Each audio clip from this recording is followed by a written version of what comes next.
Hello, I'm Michael Loftus, and this is my home in Federalsburg, Maryland, here on the eastern shore, east of the Chesapeake Bay, that is. And this is October, the fall of the year, 1974. And I'm impressed that just recently we had a bicentennial celebration here, 200 years old in this county, in this town. And yet, in 2 more years, 1976, we'll be celebrating a national bicentennial. But as time wears on, we know that it will mark 20 years since I was first met Baba in 1956 in New York City. It was special in a way. I'd had some special experiences in my search to know Jesus and to get to know him better, maybe without the formalities of an organization and the formalities of buildings, for I'd had a lot of experience in organized religion from the time I was a mere baby.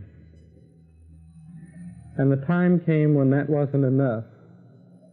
I needed more answers, and I needed more substance upon which to feed. And it seemed that so often you were in need of a good solid steak dinner, but you were only being fed baby food.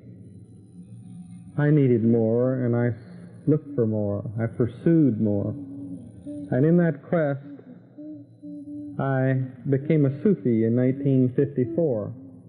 And there, just as Jesus had once said, wherever 2 or 3 of you gather together, therein you constitute a church, in your questing, searching, pursuing. And I found it amongst the Sufis to be my type of church. For there was learning, there was spiritual food to be had aplenty, and I partook to the utmost. And there I learned of this name, MeherBaba. And one night in my prayers to Jesus, I said, do you mind if I talk to this MeherBaba? And I felt a cool, fresh breeze come over my face. To me, it was,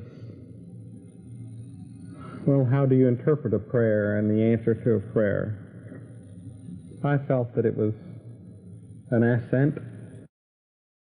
Hello, my name is Michael Loftus, and I'm here in my home in Federalsburg, Maryland, on the eastern shore of Maryland, eastern shore of the Chesapeake Bay. And it's a nice, quiet agricultural area. And I'm here with my family of Baba babies and my wife, who is very devoted to Baba. And I'm very happy to be able to share with you some experiences I had with MeherBaba, particularly in the 1956 sahavas and the 1958 sahavas. The tapes that you see around me are tapes that it was my privilege and concern to take in 1956 when I traveled with Baba from New York to Myrtle Beach to Washington to Los Angeles and Mayor Mount in Ohio, and then to San Francisco. And what started out to be a vacation turned out to be a a walk with God or a stay with God, as Francis Brabazon calls it, a most unusual opportunity to have close association with Baba, because after all, when you're going to make a recording, you have to have a microphone close to the speaker. In that case, the microphone had to be close to the interpreter, usually Adi Irani or Eric Jesawala, sometimes Maharaji, or other Mandali, but that placing of the microphone placed me very close to Baba. I thought I was pulling a fast one on Baba and thereby getting a closeness to him. And it wasn't until the end of the trip when Kitty Davis told me, "Aha, so you have been tape recording Baba from New York to here, San Francisco." And I said, "Yes." And she says, whenever Baba wants to snare someone in his net, he gives them a job around him someplace. It might be arranging flowers, it might be dusting or sweeping around him, but the work he assigns is right around him close, so that the intended fish will be caught in his net. I was caught in his net of magnetic tape, or via magnetic tape. I was caught in his net. I first learned of Baba in 1954 when I became a member of the Sufi group in Washington, D.C. I had had a tremendous love affair with Jesus all of my life, and even had a couple of so-called religious experiences when I had had visions of Jesus, I thought. And one of the things in this love affair that I had with Jesus that I always wished that I could bring about, and that would be, if I could meet him, I'd like to make him laugh, you know, to lighten his burden. And the other thing I would like to do is to kiss him on his left cheek. And then came time that the news arrived that Baba was coming to America. And I was caught up in the excitement of this. And I asked Jesus in a prayer if he minded my talking to Baba, and I felt this very cool, fresh breeze blow on my face, this sweet-smelling breeze. And it was like the breeze that one would associate, or the cool, sweet air that you sense around the saints, around the most holy people, and you would sense around Baba. I took it as an ascent, and I got to have this transfer in my own heart and mind as to who Baba was. Simply, Jesus returned. So time came for my appointment and my wife's appointment. She was then my secretary. And we drove to New York with Will Belote, and we know that it was always difficult for one to get to the master, and all sorts of obstacles will be put in your path. In this case, it was a driving rainstorm, and it was just no visibility, lots of swirling mist and driving rain. The trucks on the New Jersey Turnpike would sweep up the liquid from the highway. You just couldn't see. So you prayed and you pressed on the accelerator and you charged on to be there in time for your appointment. You don't travel that way without some wrenching of your nerves. And I remember pulling into the Delmonico Hotel, arranging for the parking and going upstairs for my interview.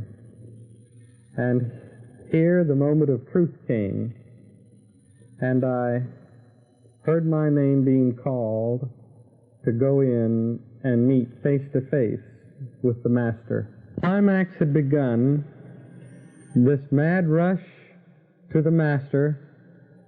I was in the hotel room, I heard my name being called, and I went into the room to meet Meher Baba.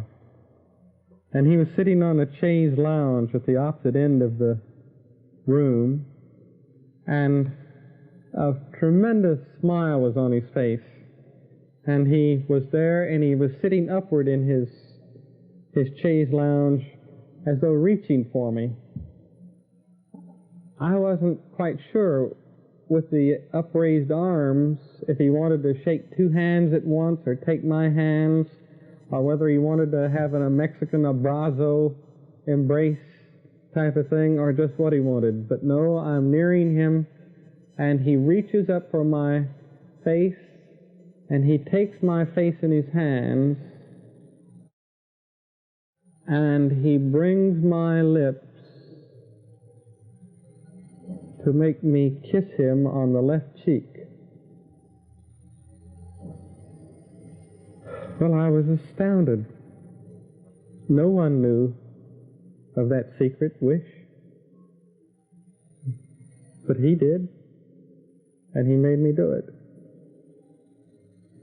So I sat, he had me sit beside him on the chaise lounge, and I thought, this is so wonderful, just being here.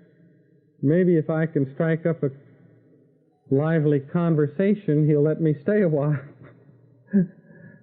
So I said the only thing that I could think of at the time, and that was,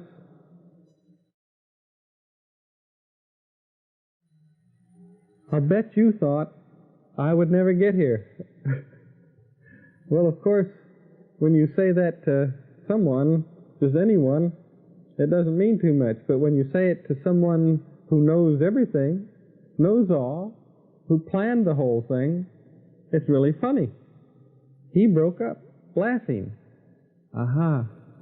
The second thing that I had wanted to do was Jesus had just transpired with Baba. He made me kiss him on the left cheek, and he laughed. All the Mandali did. So I continued and said, well, Baba, it hasn't been easy getting here. Baba knows that. I said, Baba, sometimes I've been up. Baba knows that. I said, sometimes, Baba, I've been way down. Baba knows that too. I said, sometimes, Baba, I would zig this way, and then I would zag that way. And, you know, sometimes Baba knows all. The important thing is that you have come. You've come. Baba knows everything. He knows all about you. He loves you very much. Baba knows all about you. Baba knows everything. Baba loves you very much. But the most important thing is that you have come. After all these travels, all of this time, you have finally come. So it was beautiful sitting there on the chaise lounge with him, and yet the interview had to be concluded so others could come in.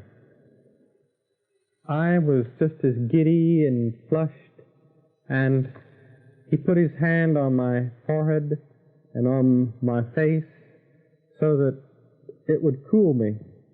And I found this would happen again and again, that I either felt so inadequate with him or unworthy with him that I'd be embarrassed, deeply shy, and he would have to cool my face. Once he did this, then I could function with him. I could talk and converse and think with him. After I exited from the room, my wife-to-be came in to see Baba, Dee, and she had a wonderful visit with him, just as exhilarating and just as intoxicating as mine had been. And she told Baba that she loved me very much, and he says he knew that, and said that I loved her very much, but that I didn't know it yet. So here was a man who's eventually going to marry this person, but he didn't know it yet that he loved her. It became a shock later on to be told by Baba that I loved him very much, but I didn't know it yet. I had to conclude that anyone who doesn't know that he loves his master and who doesn't know that he loves his wife to be in the future must be a person. The tape recording work settled down into a mere frantic frenzy. And this was because around Baba things are so impromptu. You don't, he doesn't tell you he's going to be in such and such a chair, in such and such a room, at such and such a time. Not usually. You have to get in and be ready to scramble to get a power source from the wall outlet on. You have to get that microphone where it belongs. There were recordings of Baba's messages, and at that time he had discourses which were going to be published in a series for a book called Life at Its Best, a little book published by the Sufis.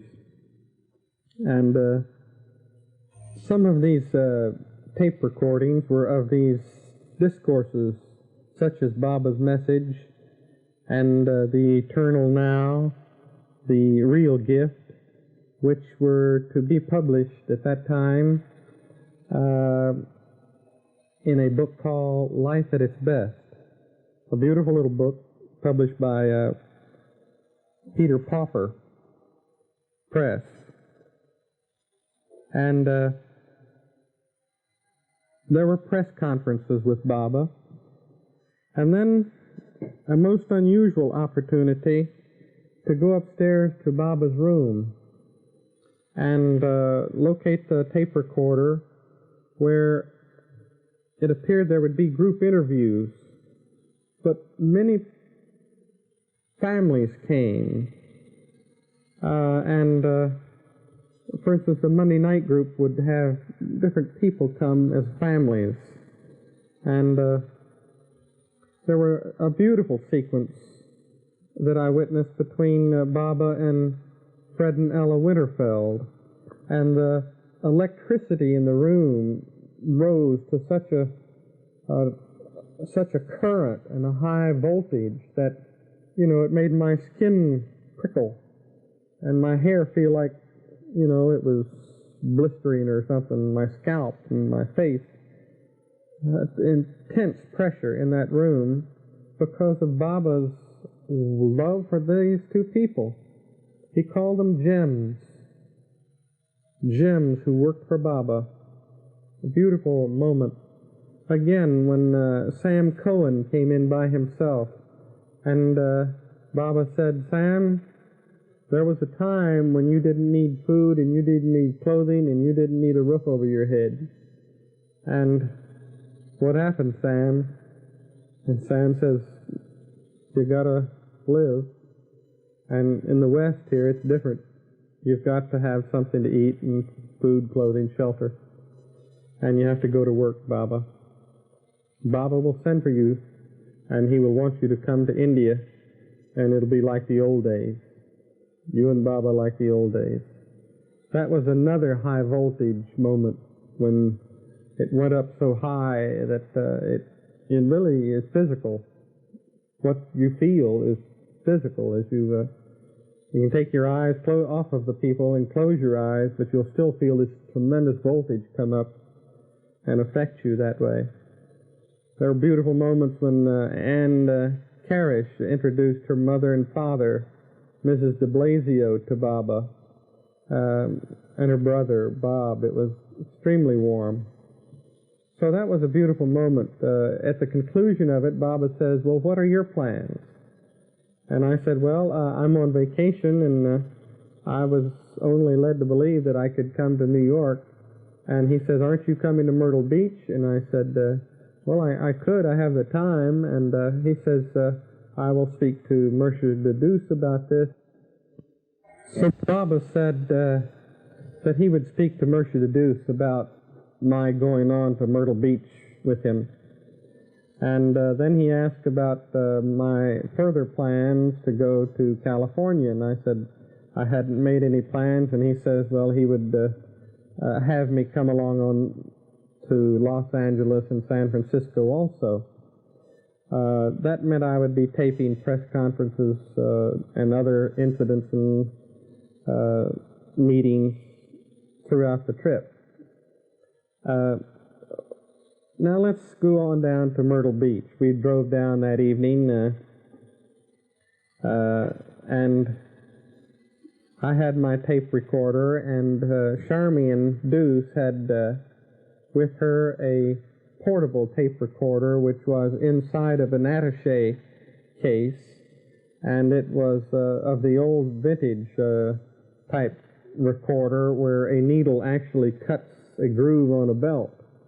And it was used in undercover work, conversations, and that sort of thing. And we call it the mouse. And one day I used it for conversations where you had no electricity, you had no outlet. And so I always had this with me. And one day Baba asked me to accompany Don Stevens to go send a cable to Francis Brabazon in Australia. So we left the Mayor's Center on the lakes and went down to downtown Myrtle Beach to send this cable. And I loaned the portable recorder to Dick Gaylor. I came back and found Baba having a group around one of the cabins, and everyone was sitting down, and Dick was several feet away from this recorder. And Baba said, you better watch out. And Dick looked at him a little bit afraid, and Baba said, someone might steal it. Well, Dick was afraid that he might be blamed, or Baba was going to criticize him or something like that, and said, someone might steal it. Baba might steal it. Baba is the universal thief, because he steals the hearts of all. It's a very sweet thing. Made Dick quite relieved. It made us all feel warm and wonderful inside. Baba, the universal thief, he steals the hearts of all. How true. Another poignant moment came when there was an announcement, everybody go up to the barn. Hurry, hurry, everybody to the barn. Well, people take off, start running and start walking and getting to automobiles and other rides so they can go to the barn. Well, I was lugging this very heavy tape recorder. It was weighed. So everybody's in this pell-mell rush to get to the barn. Some are running and some are walking. Some are bicycles and some rush for automobiles. And I was lugging this tape recorder, which weighed about 40 pounds, I think. It was a tremendously heavy thing, and I ran all the way. Baba had gone up in a car, was already sitting there patiently waiting for the first arrivals, and I was the first one there. So I quickly plugged in the tape recorder, got the microphone out, set it by the chair, and sagged. And while I was sagging, Baba said something. Erish translated it to say, Michael, Baba says you don't know it, but you love him very much. And I said, oh, I do know, Baba. Don't you remember those walks that we used to have, and that we would take a walk down by the lake in Greenbelt, Maryland, and We would tell each other stories and tell each other jokes. And I said, one night, Baba, I wanted to see Jesus' face. I wanted to see him so badly. The feeling was intense. I had to see him. And I said, you know what happened, Baba? I saw something. I saw something there that night. I said, it was something, Baba. And Baba said, it was Baba that you saw that night. Think of that. So, that was a wonderful session. It's in the tapes here. The recordings in the barn were excellent. And were perhaps the best of all the tapes taken on the entire sahavas. There was more Baba input into them. So we finished recording for the barn, and then it came time to go to Brook Green Gardens, and a lovely arboretum type of place nearby Myrtle Beach. And there we had some moments with Baba, and we got to see Tex Hightower's sandals finished, and he gave them to Baba, and he put them on and took some steps, and they kind of squeaked, you know, as new leather will do. And Tex was chagrined, and Baba was very pleased with him in spite of the squeaky leather. Baba sat under a fruit tree and said it reminded him of Buddha's old woman who brought him a bowl of rice pudding when he was sitting under the tree. And upon eating the rice pudding, Buddha attained the goal. He received God realization. So this moment, sitting under this fruit tree in Brook Green Garden, reminded Baba of Buddha. And he said that Buddha's old woman was to Buddha as Babajan was to Baba. And when she gave the rice pudding to Buddha and he ate it, he got God realization. A beautiful story, a beautiful moment. And then it was time to get up and go see some more sights there. And there was much walking. As we got ready to leave Brook Green Garden, Baba spied the elderly Ruth White sitting there. And he says, why are you sitting here? And she says, because my feet hurt, Baba. And he says, well, why didn't you say so? We could have gotten you a wheelchair, or we could have had someone carry you, or I would have come and sat right with you. And she says, no, Baba, I would like you to go ahead and see the beautiful sights there are to see here. And he says, what's wrong with your feet? And she says, they're just acting up. They've been hurting me. And why I said it, I don't know. But I piped up and I said, Baba, maybe if I rubbed her feet, they would feel better. And he looked at me with that look and he says, can you do this? And I said, well, Baba, I used to wash my granny's feet whenever they hurt her too much. And I said, I just use soap and water, warm soap and water, and put some love and care into them and towel them off gently. And he says, do it. So, that evening, I was getting ready to go over to Ruth White's cabin and to rub her feet. And Dr. Ben Heyman says, now tell me exactly what you're going to do. And I said, I just wash the feet and rub them gently with the warm soapy water. And he says, maybe I better go with you. He says, how did this come about? And I told him of Baba saying, do it. He says, oh, if Baba said do it, there's no need of my going. He's handling it. Of course, Dr. Ben was an osteopath and knew very well how to make feet feel better, and he knew that an unpracticed person could harm them. Well, let me tell you the story of that night. It was a big occasion because that was the night that we were to have fireworks over the lagoon area there. And I went up to Ruth White's cabin, and her so-called seeing eye dog was one of the sure-footed dancers of Margaret Crask. So look at this picture. The fireworks, the skyrockets are shooting off down off of the pier across the lagoon, a truly beautiful sight. And I had gone up to that cabin just up from the lagoon, across the walkway and up there. I forget the name of the cabin.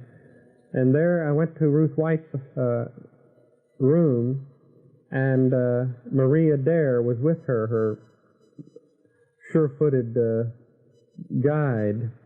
And we got a pan and some warm soapy water, and I was sitting down at her feet. And she was sitting in a chair, a very tiny little room. It was hardly any longer than this sofa. Hardly any longer than this, because she had just a cot and then a chair at the end of it. That's all the room there was. And a room for a chair beside it. And then sits in the door. So I'm sitting here, she's in the chair, Maria Dare sitting on the sofa, and I'm down on the floor and just, softly rubbing her feet and in this warm soapy water. And all of a sudden I got the sensation to look up from her feet and look up, and Baba had appeared. I don't mean a vision. He came as quickly as a vision would come, but he had walked, and he was actually standing there, and he put his finger to his lips to shush me and to shush Marie, so that we would not make a sound, and he would just stand at the very back of Ruth White. She had her back to him. And we sat that way almost in a moment of suspension or something, because I go up when he's around. And yet it was silence. We absolutely were silent. I was trying to keep on about my work, and Marie was, she was in a tremendous state of transcendency or something, because Baba had come to see if we were doing our job, I think, and also maybe other reasons, but it was a very special moment.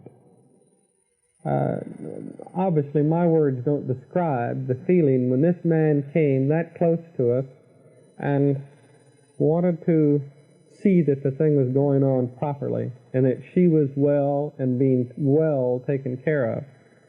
So, after a while, she began to sense the presence of Baba too, and I must have been a little nervous or something, more nervous than I was before, and so she had a tendency to look around, and she looked up and she said, "Well, Baba came to see me."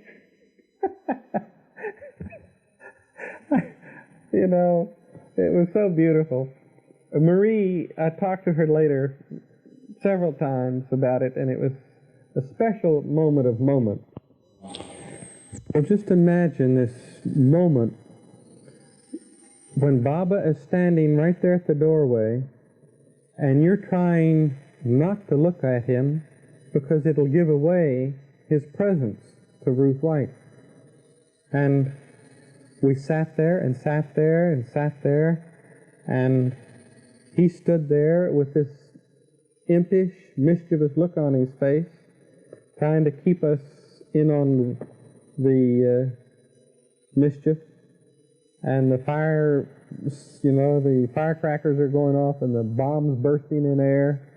And it was really a beautiful moment. Until, as you must sense sometimes someone's presence around you, And so it happened then. And eventually Ruth White turned and looked, and she saw Baba, and in that granny-like way says, "Well, Baba came to see me." And we were just so beside ourselves, and he put his hand on her, and we just sat there for a while, and totally separate on earth from everyone, just for those precious moments. Something one never will forget. It came time then to leave Myrtle Beach and rush to Washington to be part of the advance preparation and reception party for Baba in Washington. And we had our embraces with Baba and goodbyes, and Don Sprinkle, Will Belote, Bob de Blasio, and myself drove to Washington, D.C. And in Washington, I was able to invite my mother to meet Baba, my sister and her husband, and it was very wonderful. An unusual thing, he told my brother-in-law, in answer to a question, I will answer you in a dream someday. I don't know whether he's been answered or not. We flew to California, and a press conference came up very quickly at the Knickerbocker Hotel, and the reporter came in and listened and went out and ignored what Baba told him and said to him and printed something that he wanted to print. The photographer stayed and said, do this, now hold your head this way, now sit this way, or that. And Baba, strangely enough, allowed himself to be arranged or dictated to by this photographer, who would say, now, almost time in a baby talk. And finally he says, I don't know who you are or what you are, but whatever else you are, I think you're a good man. And it struck me as being very funny. But he left the room, and then Marion Florsheim came in. Marion Florsheim came to the door and asked Baba what he wanted to eat, and he said red snapper and a few vegetables. And get this picture now. This is just a little kind of sitting room, and the Mandalay is off in a bedroom over here, and I'm alone with Baba. She exited, and I'm alone. Pretty soon Kitty Davy came and says, "What will you have for dinner tonight, Baba?" And he said, "Red snapper." Marion Florsheim knows it, so that's two of you who know. But only bring me one order, So we're quiet there. He's sitting on like a little love seat. There's a big bunch of flowers, and I'm sitting on the other love seat on the other side of that. So it was one of these kind of comedy routines where if you wanted to say something, you had to lean forward and talk around this big array of flowers. So I said, "Baba, can I ask you a question?" Nobody in the room now to interpret. And I got the impression that I could interpret for, just being with him. So he said, "Sure." And I said, "This position you're sitting in with your one foot stuck between the big toe and like that, Myrtle Beach has told us that is a position in yoga. Is that correct?" He said, "Yes, that's correct." So I said, "Can I ask you another question?" By this time he's got up in order that we can converse. And he comes over in front of me, and I'm sitting down, he's standing up. And I said, Myrtle Beach is kind of concerned about this girl that I've been dating a lot, and she thinks that we're seeing too much of each other, and that, maybe something serious is going to come out of it. And he says, "Which girl?" And I told him. He says, "You?" "You? And that girl?" He says, "Baba will talk to you about this later." And at that time, I could tell by his no-no that it was a no-no. It wasn't meant to be. So Arish came in the room then and said he will talk to you about this later. Well, we came time to go up to Mount in Ojai, California. And right off the bat, we had a general meeting and gathering, and Baba then said, stay, I want to talk to you. So he says, about that girl. And then I said, yes, and he said, that's the one. So he says, will you do as Baba says? Of course, Baba. I mean, do as I say. Of course, Baba. So he says, she is no good for you. You must forget her. Forget her. Forget her. 3 times. He usually spoke to me and repeated things 3 times. I'm probably dense enough that it takes 3 times. So Baba said, this girl is no good for you. I want you to forget her. Forget her.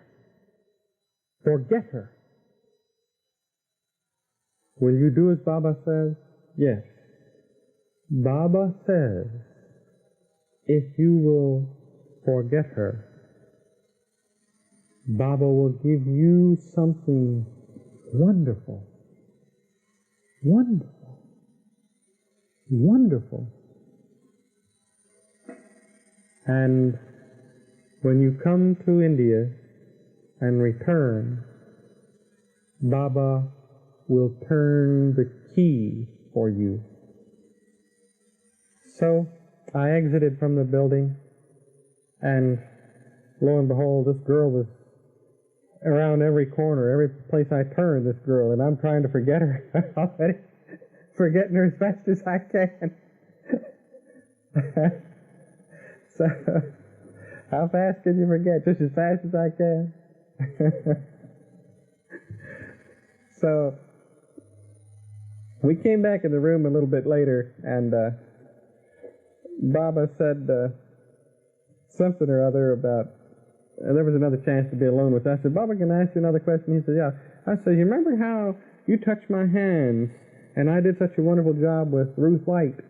I said, is there anything in my being that means that I'm going to be a healer with my hands? He says, you? Out. Out.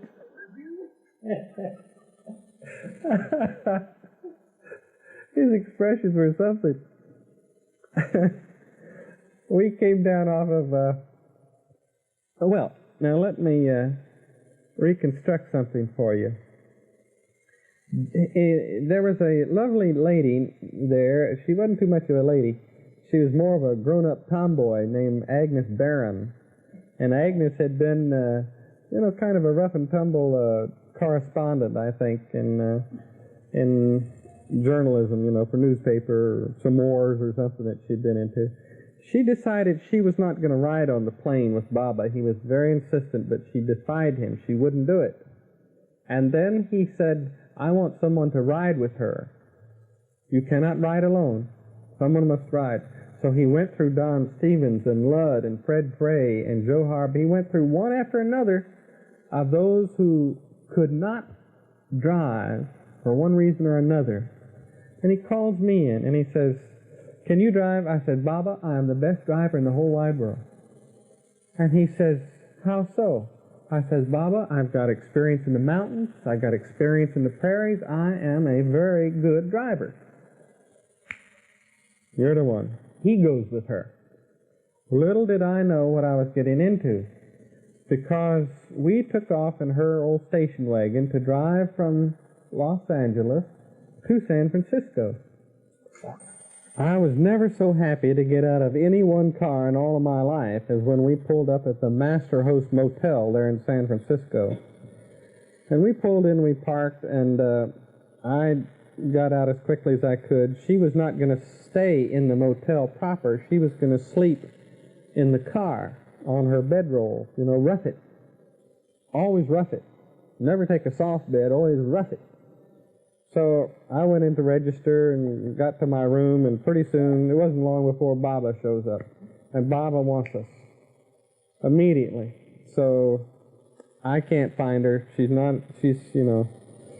So we go up to, finally we get together and we go up to see Baba. About what happened. We say, Baba, this damn cop gave me a ticket. He said, what happened? And so she told him her story, and he says, now, your story, Mike. What happened? So I said, Baba, we switched off every 50 miles. I think it was every 50 miles, just like you said, and we were going through this little town, and Agnes was going too fast, and it wasn't exceedingly fast, but too fast for the posted speed limit. And so the cop gave us a ticket, and she gave him a hard time. I'm surprised if he didn't write something on the ticket. But so he was very quiet for a moment, and he said, you know, I told you, you must be by Baba's side on the plane. You must be near Baba. But you insisted that you go and do it your way. You were going to drive yourself. Something bad was supposed to happen, Agnes, and Baba prevented it. Baba took it upon himself that you wouldn't have that accident. Now you be glad to pay that ticket. Soon Baba sent for me again, and he says, how are you? And I said, I'm sick, Baba. Something's awfully wrong with me. And he says, in what way? He says, my stomach, Baba. And he says, Baba knows that. Later, Baba called me in to his room and asked how I was feeling. And I told him I wasn't feeling very well. And he said, what's the matter? And I said, I'm sick, Baba. It's mostly my stomach. And he said, Baba knows that. Baba made you sick. I know that he told one other person that time, Lud Dimple, he told Lud that he had made him sick on purpose to, you know, to remove some sanskaras or something while you were with him. So the next day it became time for me to leave and come back to Washington to work, and my vacation was over. And I saw Baba, and he made me again promise that I would come to India when he called for me. So Baba made me promise that I would come to India when he called for me. And that's the last I saw of him in the 1956 sahavas. It was a very interesting sojourn with God.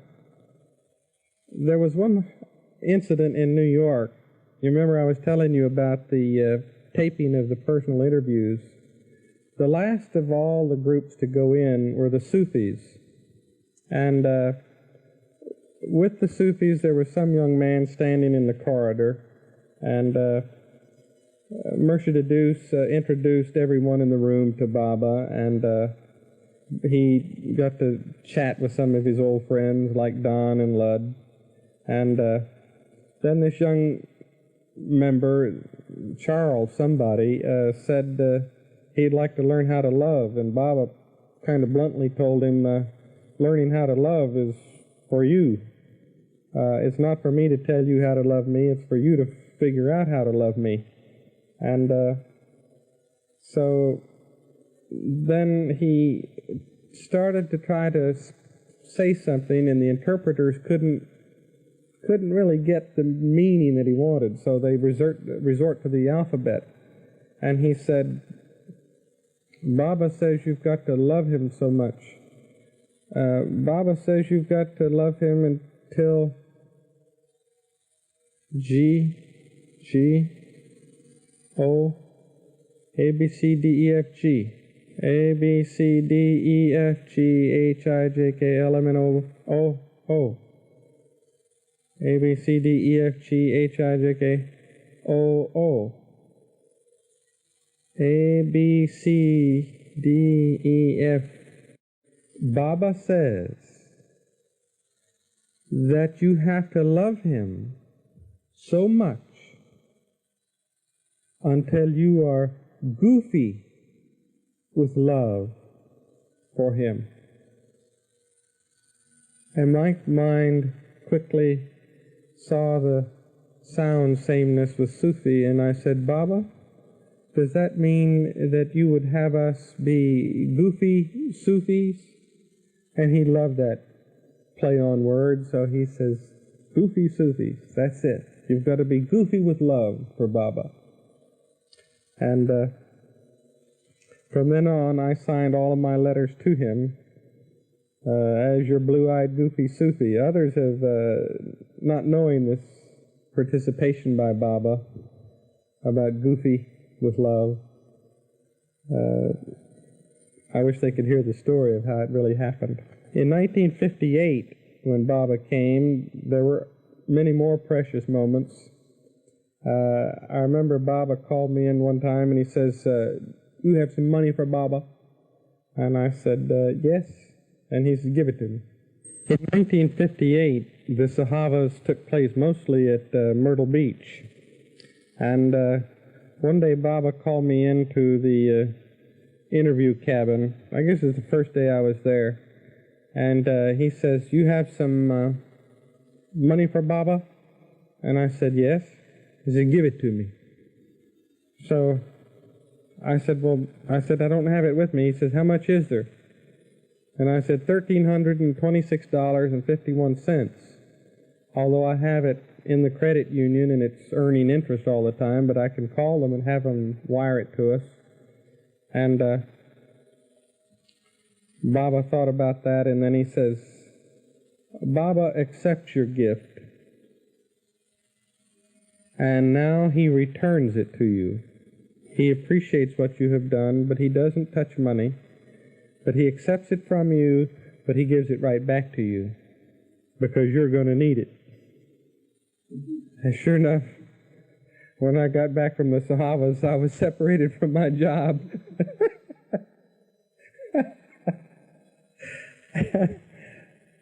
I think he knew something.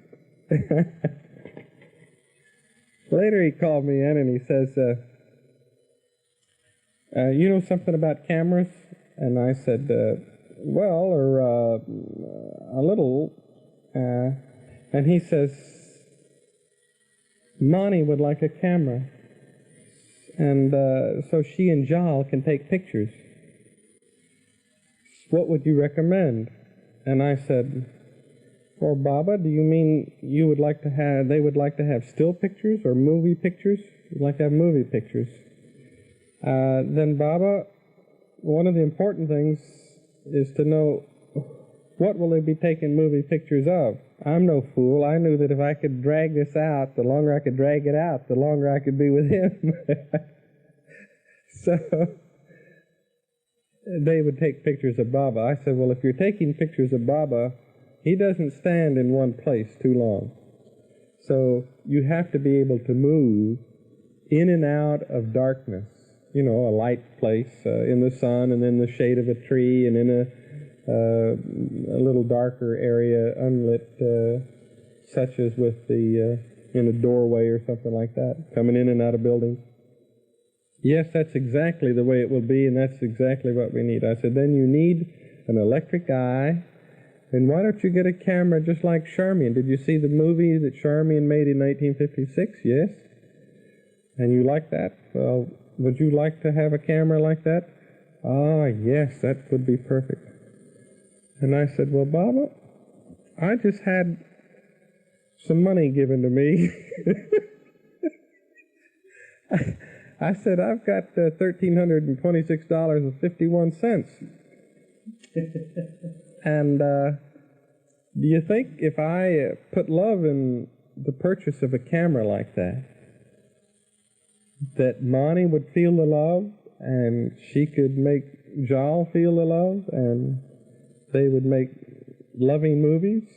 Do you think if I put love into the purchase of the camera, that it would be transmitted to Mani and to jaw, and they could then make loving movies. Well, of course, Baba loved this. It was a proper attitude. It was, the money I had collected had been from a Jazz for Baba fund, which I contributed to. Playing my music, I gave the money to a special account and saved it for some special purpose that might come up for Baba. So that took care of that. It was beautiful, and he accepted it. We purchased it from Bell and Howell, and we expedited it all the way through to Myrtle Beach, and it was a very happy gift that we were able to make. Because Baba didn't allow any press conferences in 1958, and nor did he allow any tape recordings to be made. And this freed my hand just to be with him, and to, when I couldn't be with him, to enjoy company of people you like. And in particular, there were a group of elderly gentlemen there who gathered every afternoon to swap stories at the lagoon cabin. And from the lagoon cabin, they could look out and see that alligator that was there, a lazy old thing that he was. And swapping their stories, they became so adept at it and so good at it that they could, we got the idea that we could almost put on a little skit, put on a show. Well, Kitty, I was standing in the kitchen one day, and Kitty said, why don't you get some of your musician friends and play some music for Baba? Go up and cheer him up. He's awfully tired, and he's been awfully low. So I said, well, maybe he could, play the drums for us. And we proceeded to try to get together a little orchestra where we could go play. It almost came off that way, but the next morning, Baba announced that the men are going to put on a big program, a variety program to entertain Baba. It's not exactly the same thing as to have a private little cool jam session with the avatar and to suddenly convert it into a big variety program. Our little alligator club was used as the springboard, and under the aegis of the alligator club, and we pretended to formalize it with formal handshake and formal password, and the password was snap, snap, snap. Capitalizing on the good nature of the nice gentleman down at the lagoon cabin, in the leading performers in the alligator club, I just pushed all the responsibility for formalizing and pulling the show together off on them, while I would concentrate on pulling the music together. So all I had to do was to find some musical instruments. And someone said the only music around here are those instruments over at the Air Force Base. So we went over to the Air Force Base, and for some reason, only when you're around Baba do things work this way. But we went to the Special Service Department, and there was a nice-looking young lady there who was in charge of Special Services, the service club, and took us to the music room. And there, Henry Cashouty had a selection of any number of trombones. Worth Lane had a selection of bass fiddles, and we needed a piano, so Julian de Grey had a choice of one or two pianos. Not only that, but we picked up some bongos that Baba might like to play. Having located the instruments, what do you do with them? Well, we simply requested a truck and marched off of that Air Force base without signing our name to anything. The guard saluted us as we drove out with all of this Army Air Force equipment, and nobody stopped us yet. So we took it to the barn and had ourselves some practice. Frank Eaton, who was caretaker down at the center, played saxophone in some local dance bands. So we had a Baba Lovers band, and I was showing Irwin the thing downstairs where it's called the Master Swingers we had across the backdrop of the portion of the stage where the band was. The Master Swingers. We swing for the master, all right. Then Harry Florsheim was able to kind of condition Baba that we would not be making fun jokes at anyone's expense and poking fun at anybody too much. And I was just reminiscing about the program that we had. It opened,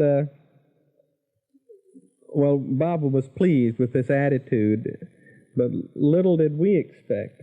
All we wanted was make him laugh, but little did we expect that he would cry from laughing so hard. The dancers, Tex and Joel, Peter and Jean, delivered Baba.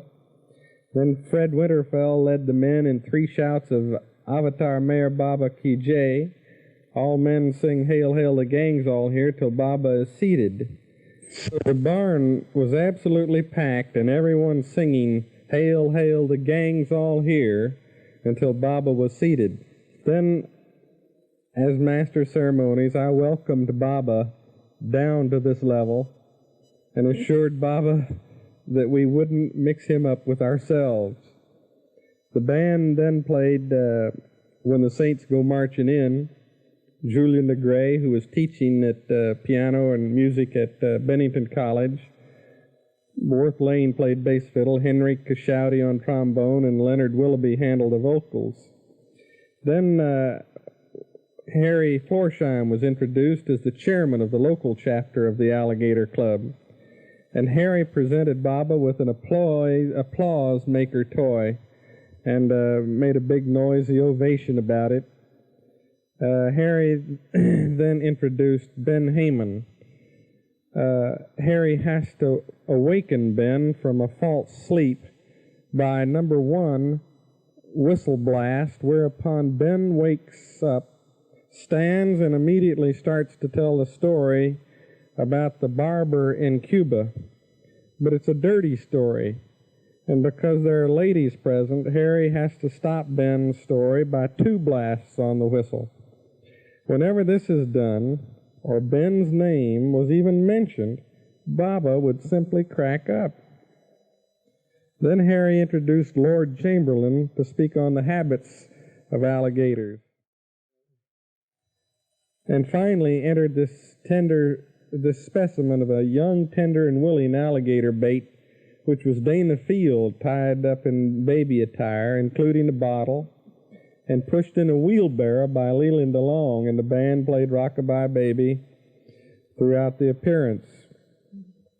The band then did He's Got the Whole World in His Hands with Leonard Willoughby, and everybody joined in at the last chorus.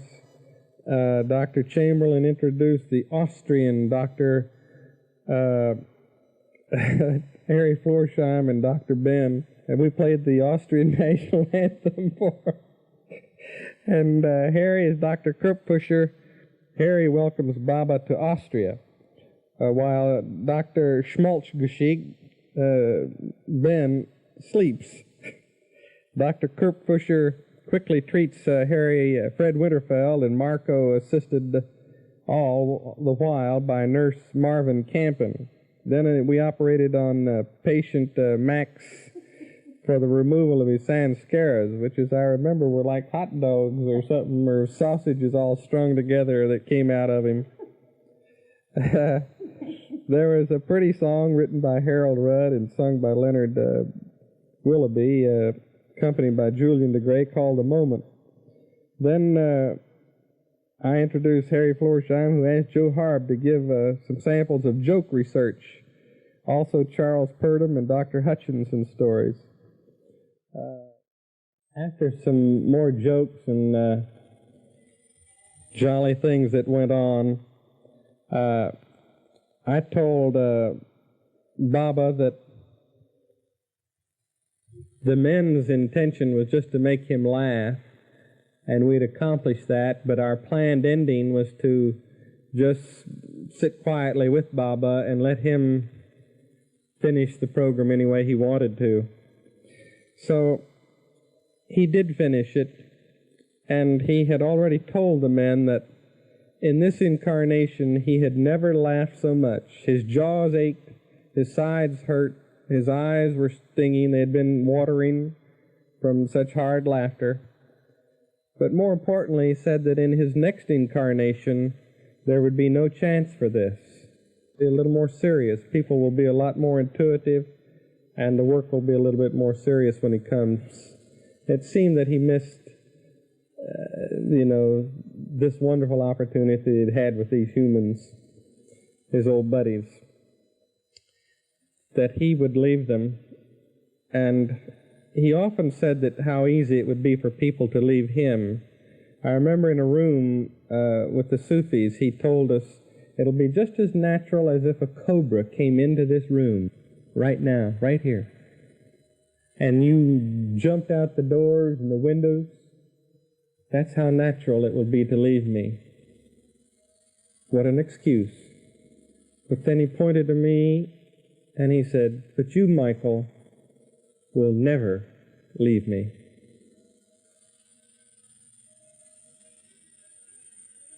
What a moment to know you'll never leave the avatar.